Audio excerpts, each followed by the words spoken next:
General elections 1952 Potti Sriramulu గారి నిరాహార దీక్ష, ఆ తర్వాత మన ఆంధ్ర స్టేట్ ఫార్మేషన్ ఎలా జరిగింది ఏంటి అనేవి ఇంగ్లీష్ టెక్స్ట్ బుక్లో బాగా డీటెయిల్స్ ఎక్కువ ఉంటాయి. కైండ్లీ తెలుగు మీడియం స్టూడెంట్స్ కూడా ఇది చూడాలి, ఇందులోంచే నేర్చుకోవాలి. టాపిక్ వెరీ డీటెయిల్డ్ ఎక్స్ప్లెనేషన్ ఉంటుంది ఇందులో. కొంచెం దయచేసి వీడియో చూడండి క్లియర్గా. ఇంగ్లీష్లోనే ఉన్నా నేను ఎక్స్ప్లెయిన్ చేస్తాను కాబట్టి మీకు అర్థమవుతుంది క్లియర్గా, ఏమి ఇబ్బంది ఉండదు. మనకి జనరల్ ఎలక్షన్స్ 1952 మేలో జరుగుతాయి. People utilized this opportunity and expressed their contempt towards Congress. మనం ఏ విధంగా 2014లో కాంగ్రెస్ మీద కోపం, వ్యతిరేకత వ్యక్తపరిచారో ఆంధ్ర ప్రజలందరూ కూడా, అదేవిధంగా ఆ 1952 ఎలక్షన్లో కూడా కాంగ్రెస్ పార్టీ మీద అదేవిధంగా కంటెంప్ట్ చూపించారనమాట. దాంతో in the entire Madras state మొత్తానికి 375 సీట్లు ఉంటే కాంగ్రెస్ కూడా able to win only 152 seats టోటల్గా. ఆంధ్ర రీజియన్ అయితే మాత్రం కాంగ్రెస్ ఫేస్డ్ హ్యూమిలియేటింగ్ డిఫీట్. 140 సీట్లు మన ఆంధ్ర రీజియన్లో ఉంటే 375లో 140 సీట్లు ఆంధ్ర రీజియన్లో ఉంటే 140కి కేవలం 43 సీట్లు మాత్రమే కాంగ్రెస్ గవర్నమెంట్ గెలుచుకుంది. ఇంకో పక్కన కమ్యూనిస్టులు 41 సీట్లు గెలుచుకున్నారు 140లో. అండ్ ఓవరాల్గా ఓన్లీ కమ్యూనిస్టులు అందరూ మన ఆంధ్ర రీజియన్లో ఉంటారు, తమిళనాడులో లేరు, తక్కువ. సో ఈ విధంగా చాలా తక్కువ సీట్లతో కాంగ్రెస్ ఉంది, 152 సీట్లతో. కళా వెంకట్రావు గారు, బెజవాడ గోపాల్ రెడ్డి గారు, నీలం సంజీవ్ రెడ్డి గారు ఇలాంటి వాళ్ళందరూ కూడా ఓడిపోవడం జరిగింది, పెద్ద పెద్దోళ్ళు. ఫైనల్గా మద్రాస్ లెజిస్లేటివ్ అసెంబ్లీలో ఎలక్షన్లు అయ్యేసరికి పరిస్థితి ఏంటంటే, కమ్యూనిస్టులోని ప్రకాశం పంతులు గారు నాయకత్వం వహిస్తున్న కృషక్ మజ్దూర్ ప్రజా పార్టీ KMPP వీళ్ళిద్దరూ కలిసి యునైటెడ్ డెమోక్రటిక్ ఫ్రంట్గా ఏర్పడి ప్రకాశం పంతులు గారిని లీడర్గా వాళ్ళు ఎన్నుకోవడంతో ఇది ఒక సింగిల్ లార్జెస్ట్ గ్రూప్. కానీ in spite of that governor did not invite T Prakasam to form the ministry. Single largest group అయినా సరే ప్రకాశం పంతులు గారిని ఇన్వైట్ చేయలేదు మినిస్ట్రీ ఫామ్ చేయమని గవర్నర్ గారు. ఎందుకంటే గవర్నర్కి డిస్క్రిప్షన్ ఉంటుంది, whenever there is no majority governor can call anybody to form the government. జనరల్గా కన్వెన్షన్స్ ఏం చెప్తాయి, either single largest party or single largest group. ఎవరైతే గవర్నమెంట్ ఫామ్ చేయడానికి అవకాశాలు ఎక్కువ ఉన్నాయో వాళ్ళని గవర్నర్ గారు పిలిచే డిస్క్రిషనరీ పవర్ గవర్నర్కి ఉంటుంది. సో అలాంటి డిస్క్రిషనరీ పవర్ని ఉపయోగించి ఇక్కడ కూడా మళ్ళీ నేషనల్ గవర్నర్ని ఎవరు అపాయింట్ చేస్తారు, కాంగ్రెస్ హైకమాండ్ అపాయింట్ చేస్తుంది. వాళ్ళు ఎందుకు అవకాశం ఇస్తారు ప్రకాశం పంతులు గారికి చీఫ్ మినిస్టర్షిప్ ఇవ్వడానికి? సో ఇవ్వలేదు. మళ్ళీ సి రాజగోపాలాచారి గారిని లెజిస్లేటివ్ కౌన్సిల్కి నామినేట్ చేసి, Congress legislative party single largest party కాబట్టి, ఎందుకంటే 152 సీట్లు వచ్చినాయి కదా 375లో. సో వాళ్ళని సి రాజగోపాలాచారి గారిని ఇన్వైట్ చేశారనమాట to form the government. Thus great injustice was done to T Prakasam the lion of Andhra. మళ్ళీ ఇక్కడ కూడా ప్రకాశం పంతులు గారు ముఖ్యమంత్రి అవనివ్వకుండా మళ్ళీ చేశారు. సరే, రాజగోపాలాచారి గారు became the chief minister of Madras province once again 1952 of Madras state. అయిన తర్వాత ఏం చేశారు, tried his best to develop తమిళనాడుని డెవలప్ చేయడానికి at expense of the Andhra country. ఆంధ్రాని పక్కన పడేసి తమిళనాడుని డెవలప్ చేయడానికి ట్రై చేశారు. అందులో ముఖ్యంగా ఈ కృష్ణా పెన్నార్ ప్రాజెక్ట్ని ఎలాగైనా సరే సాధించాలని చాలా కీన్ ఇంట్రెస్ట్ తీసుకున్నారు. ఎందుకంటే with the intention of diverting the waters of Krishna river to Tamil Nadu. Krishna river నుంచి తమిళనాడుకి, మెడ్రాస్ సిటీకి ఈ కృష్ణా రివర్ వాటర్ తీసుకెళ్లాలన్న ఒక ఉద్దేశంతో ఈ కృష్ణా పెన్నార్ ప్రాజెక్ట్ మీద ఎక్కువ కాన్సన్ట్రేట్ చేయడం జరిగింది రాజగోపాలాచారి గారు. Andhra started agitation against this project. ఆంధ్రలో ఈ ప్రాజెక్ట్కి వ్యతిరేకంగా యాజిటేషన్ స్టార్ట్ చేశారు.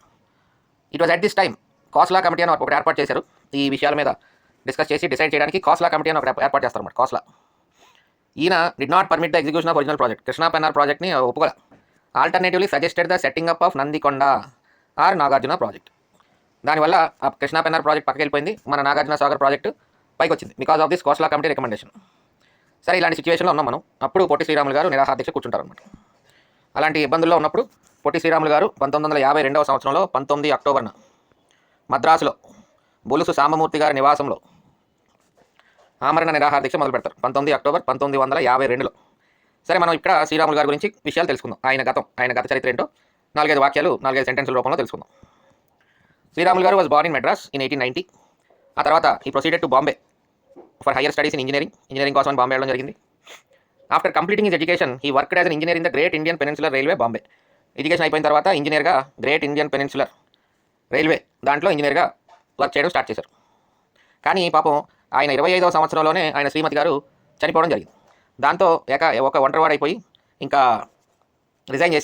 జాబ్ రిజైన్ చేసేసి ఈ జాయిన్డ్ సబర్మతి ఆశ్రమం వెళ్ళిపోయి అక్కడే గాంధీ గారి ఫాలోవర్గా గాంధీ గారితో పాటు ఆయన కార్యక్రమాల్లో పాల్గొన్నారనమాట. ఎక్కువ కాలం సబర్మతి ఆశ్రమంలోనే ఉండడం జరిగింది. 1890లో పుట్టారు, 25వ సంవత్సరంలో వాళ్ళ ఆవిడ చనిపోయారు, అంటే 1915 ఆ ప్రాంతంలో. అక్కడి నుంచి ఇంచుమించుగా అంతా కూడా సబర్మతి ఆశ్రమంలోనే గడిపారు గాంధీ గారి ఫాలోవర్గా. తర్వాత 46లో రిటర్న్ అయ్యారు నెల్లూరుకి. ఈ రిటర్న్ టు 46లో అంటే దగ్గర ఎప్పుడు 1990 అంటే 1946 అంటే 56 సంవత్సరాలు ఆయనకప్పుడు. 56 సంవత్సరాలకు ఆయన return to Nellore district return అయ్యారు. అంటే ఈయన సొంత ప్రాంతం అనమాట. పొట్టి శ్రీరాములు నెల్లూరు డిస్ట్రిక్ట్ అందుకనే పెట్టారు. పుట్టింది మెడ్రాస్లో అయినా సరే వాళ్ళ తల్లిదండ్రులు నేటివ్ అంతా కూడా నెల్లూరు జిల్లా. అందుకనే పొట్టి శ్రీరాములు నెల్లూరు జిల్లాగా మనం పేరు పెట్టుకున్నాం. In 1946 return to Nellore district and devoted his time to Harijan welfare work. ఇక్కడ హరిజనుల గురించి ఆయన వెల్ఫేర్ వర్క్ స్టార్ట్ చేయడం జరిగింది. And the propagation of khadi and village industries, Gandhi గారి ఇన్ఫ్లుయెన్స్తో ఈ నెల్లూరు జిల్లాలో హరిజనుల కార్యక్రమాలని ఖాదీ అండ్ విలేజ్ ఇండస్ట్రీస్ కార్యక్రమాలు కూడా చేపట్టడం జరిగింది. ముఖ్యంగా ఇందులో ఇంపార్టెంట్ ఫ్యాక్ట్ ఏంటంటే 1946-48 మధ్య ప్రాంతంలో 3 సార్లు నిరాహారదీక్ష కూర్చున్నారు. ఎందుకంటే for the entry of Harijans in టెంపుల్స్లోకి హరిజనుల ఎంట్రీ కోసం నెల్లూరు జిల్లాలో 46 నుంచి 48 సంవత్సరాల మధ్యలో 3 సార్లు నిరాహారదీక్ష చేశారు. ఈ క్వశ్చన్ ఇలాగే అడిగారు డైరెక్ట్గా ఏబీపీఎస్సీ సమ్ అదర్ క్వశ్చన్ పేపర్స్లో. 1946-48 మధ్యన హరిజనుల టెంపుల్ ఎంట్రీ కోసం 3 సార్లు నిరాహారదీక్ష చేసిన వ్యక్తి ఎవరు అని అడగడం జరిగింది క్లియర్గా. Not in group 2 mains but in some other group 2 question papers, some other APSC general studies papers. అది ఈయన చరిత్ర ఇంతవరకు వెరీ ఇంపార్టెంట్. అందుకనే మనల్ని గ్రూప్ 2 మెయిన్స్లో గాంధీ గారి సబర్మతి ఆశ్రమంలో ఆయనతో పాటు ఉన్న ఆంధ్రుడు ఎవరు అని కూడా అడగడం జరిగింది. మనల్ని చూశారు కదా లాస్ట్ వీడియోలో. ఈ వీడియో కూడా చూద్దాం క్వశ్చన్. ఫైనల్గా it was is epic fast. ఆయన నిరాహారదీక్ష వల్లే, ఆయన అమరజీవి అవడం వల్ల మనకి ఆంధ్ర స్టేట్ రావడం జరిగింది 1952లో. ఎప్పుడు కూర్చున్నారు ఆయన? 19 అక్టోబర్ 1952లో నిరాహారదీక్ష స్టార్ట్ చేస్తే 58 రోజుల తర్వాత 15 డిసెంబర్ 1952న పొట్టి శ్రీరాములు గారు అటైన్డ్ మార్టిర్డమ్ అండ్ హ్యాస్ బికమ్ అమరజీవి. అక్కడతో ఇమ్మోర్టల్ అయిపోయారు ఆయన. చిరస్మరణీయంగా ఆయన పేరు అలా నిలిచిపోయింది అనమాట. The news of the passing away of Sriramulu గారు spread like a wildfire. People in uncontrolled fury attack railway stations and government buildings. ఇంకా ప్రజలందరూ చాలా కోపంగా అన్ని ధ్వంసం చేయడం మొదలుపెట్టారు. Police opened and several people died. ఫైనల్గా 15 డిసెంబర్ 1952న చనిపోతే ఇమీడియట్గా 19 డిసెంబర్ 4 రోజులకి వెంటనే జవహర్లాల్ గారు announce in the Lok Sabha that the government of India is decided to form Andhra state with undisputed Telugu districts of Madras province excluding the city of Madras మినహా ఇంకా ఎటువంటి వివాదాలు లేకుండా క్లియర్గా ఉన్న ఆంధ్ర డిస్ట్రిక్ట్స్తో ఆంధ్ర స్టేట్ ఫామ్ చేస్తామని చెప్పి 19 డిసెంబర్ 1942 రోజున లోక్సభలో జవహర్లాల్ నెహ్రూ గారు అనౌన్స్ చేయడం జరిగింది. అక్కడతో మన ఆంధ్ర స్టేట్ మన పొట్టి శ్రీరాములు గారి త్యాగంతో కంక్లూడ్ అయిందనమాట. నెక్స్ట్ కార్యక్రమాలు ఎలాగా ఏంటి అనే విషయాలు. The government of India appointed Kailashnath Wanchoo. ఈయన ఎవరు? Chief justice of Rajasthan high court. SK Dar ఎవరు? Retired Allahabad high court. కైలాస్నాథ్ వాంచు గారు chief justice of Rajasthan high court. ఈయన్ని ఒక స్పెషల్ ఆఫీసర్గా నియమించారు government of India to report on financial, administrative and other implications of the formation of Andhra state. Andhra state form చేయడానికి గల ఫైనాన్షియల్ ఇంప్లికేషన్, అడ్మినిస్ట్రేటివ్ ఇంప్లికేషన్స్ ఏంటి, వాటి విధి విధానాలన్నీ చెప్పడానికని చెప్పి కైలాస్నాథ్ వాంచు గారు అయినా chief justice of Rajasthan high court అయిన కైలాస్నాథ్ వాంచు గారిని స్పెషల్ ఆఫీసర్గా నియమించడం జరిగింది. Kailashnath Wanchoo submitted his report on 25 March 1953. 25 March 1953న మన వాంచు గారు రిపోర్ట్ చేయడం జరిగింది. Nehru announced the decision of the government of India to create a separate Andhra state consisting Srikakulam, Visakhapatnam, east Godavari, west Godavari, Krishna, Guntur, Nellore, Chittoor, Kadapa, Anantapur and Kurnool districts and Alur, Adoni and Rayadurg taluks of Bellary districts. ఈ పాయింట్ ఇవన్నీ మనకు తెలిసినవే. ఈ పాయింట్లు మనకు కొంచెం ఇటుపక్క ఆంధ్ర జోన్ 1, జోన్ 2 వాళ్ళు కొంచెం కొత్తగా ఉంటాయి. ఆలూరు, అదోని, రాయదుర్గ్ తాలూక్స్ ఆఫ్ బెల్లారి డిస్ట్రిక్ట్స్ ఈ మూడే జాయిన్ చేశారు. ఎందుకంటే జస్టిస్ ఎల్ఎస్ మిశ్రా అనే ఆయన్ని హైదరాబాద్ హైకోర్టు జడ్జి అయిన ఈయన అపాయింట్ చేయడం జరిగింది. బెల్లారి తాలూకాలో ఏమేమి ఆంధ్రాలో కలపాలి అని ఈయన అపాయింట్ చేయడం జరిగింది జస్టిస్ ఎల్ఎస్ మిశ్రా గారిని, బెల్లారి తాలూకా వరకు చూడమని చెప్పి. ఈయన ఈ బెల్లారి తాలూకాని మాత్రం మైసూర్ స్టేట్లో, అంటే అప్పుడు మైసూర్ స్టేట్ ఇప్పుడు కర్ణాటక స్టేట్లో ఇంక్లూడ్ చేయమని రికమెండ్ చేశారు. ఎవరు? Justice LS Mishra. మిగతావన్నీ మన ఆంధ్రాలో కలపమన్నారు. ఆలూరు, ఆదోని అండ్ రాయదుర్గ్ అవన్నీ ఆంధ్రాలో కలిపేశారు. బెల్లారి తాలూకాని మాత్రం జస్టిస్ ఎల్ఎస్ మిశ్రా గారి రికమెండేషన్తో మైసూర్ స్టేట్లో కలపడం జరిగింది హైదరాబాద్ హైకోర్టు జడ్జి అయిన. సో అలాగా మనకు కొంచెం నష్టం జరిగింది. బెల్లారి తాలూకా మనకు లేకుండా పోయిందన్నమాట.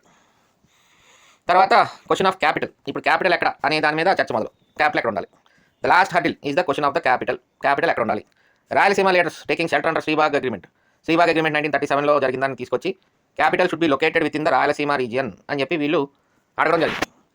ఇక్కడ ఇవన్నీ ఇంపార్టెంట్ చూడండి. కమ్యూనిస్టులు ఏమో క్యాపిటల్ విజయవాడలో ఉండాలని అడిగారు. ఎందుకంటే కమ్యూనిస్ట్ స్ట్రాంగ్ హోల్డ్ విజయవాడ. అందుకని కమ్యూనిస్టులు అందరూ విజయవాడలో ఉండాలి క్యాపిటల్ అని అడిగారు. రాయలసీమ రీజియన్ వాళ్ళు శ్రీబాగ్ అగ్రిమెంట్లో మనం ఒప్పందం చేసుకున్నాం కదా రాయలసీమలో ఉండాలని రాయలసీమ లీడర్స్ అడగడం జరిగింది. Krishi Lok party of NG Ranga గారు ఏమన్నారు? తిరుపతిలో పెట్టాలి క్యాపిటల్ ఆఫ్ ఆంధ్ర స్టేట్ అని ఈయన ఒక రికమెండేషన్ ఇచ్చారు. ఫైనల్గా Andhra legislatures met Madras to decide the temporary capital of Andhra state. ఫైనల్గా legislators by voice vote decided in favour of Kurnool. Rayalaseema రీజియన్లో ఆంధ్ర క్యాపిటల్ పెట్టాలని డెసిషన్ తీసుకున్నారు కర్నూలులో. Next the other question faced by the leaders was the formation of the government. Andhra state విడిపోయాం, ఇప్పుడు మన ఆంధ్ర రీజియన్లో ఉన్న ఎమ్మెల్యేలు అందరూ గవర్నమెంట్ ఫామ్ చేయాలి. ఎవరు ఫామ్ చేయాలి? కాంగ్రెస్ తరపునేమో ఎన్ సంజీవ్ రెడ్డి గారు లీడర్ అయ్యారు. ఎన్ సంజీవ్ రెడ్డి గారు became the leader of the Congress legislators.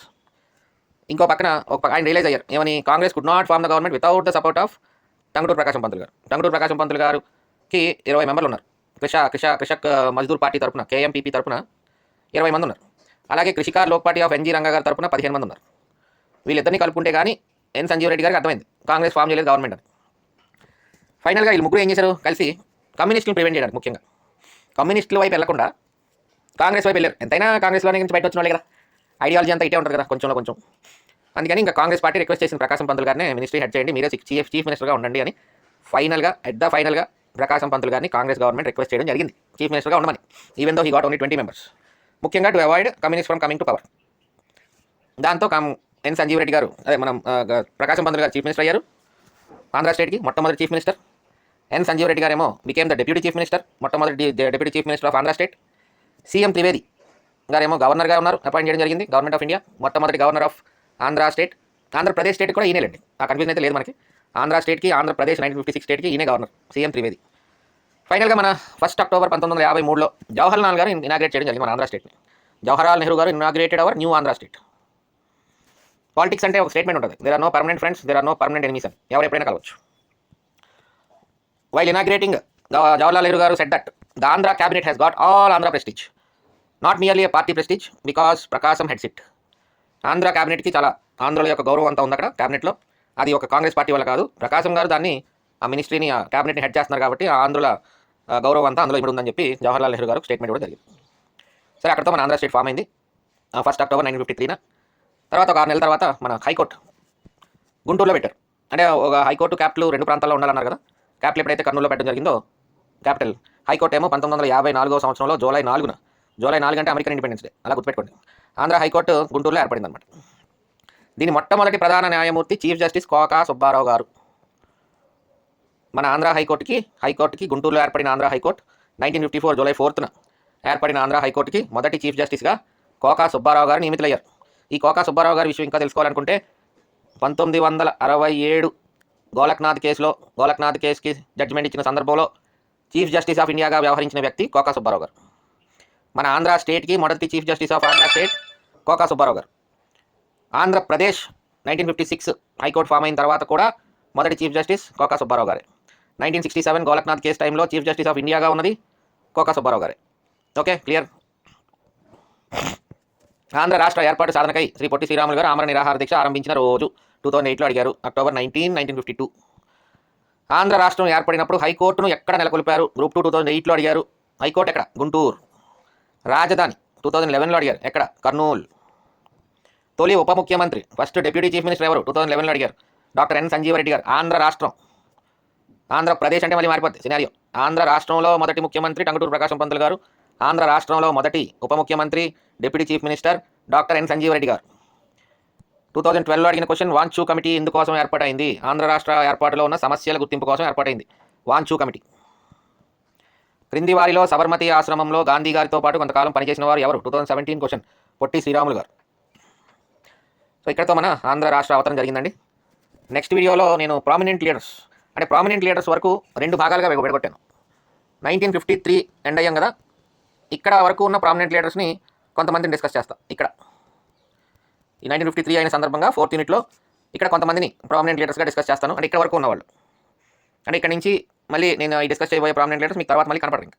అంటే వాళ్ళు ఏదో చనిపోవడం కానీ పెద్దవాళ్ళు అయిపోవడం కానీ అట్లా ఎట్సెట్రా. సో 1953 వరకు ఉన్న ప్రామినెంట్ లీడర్స్ ఇప్పటి వరకు ఉన్న వాళ్ళ గురించి డిస్కస్ చేస్తాను ఇప్పుడు.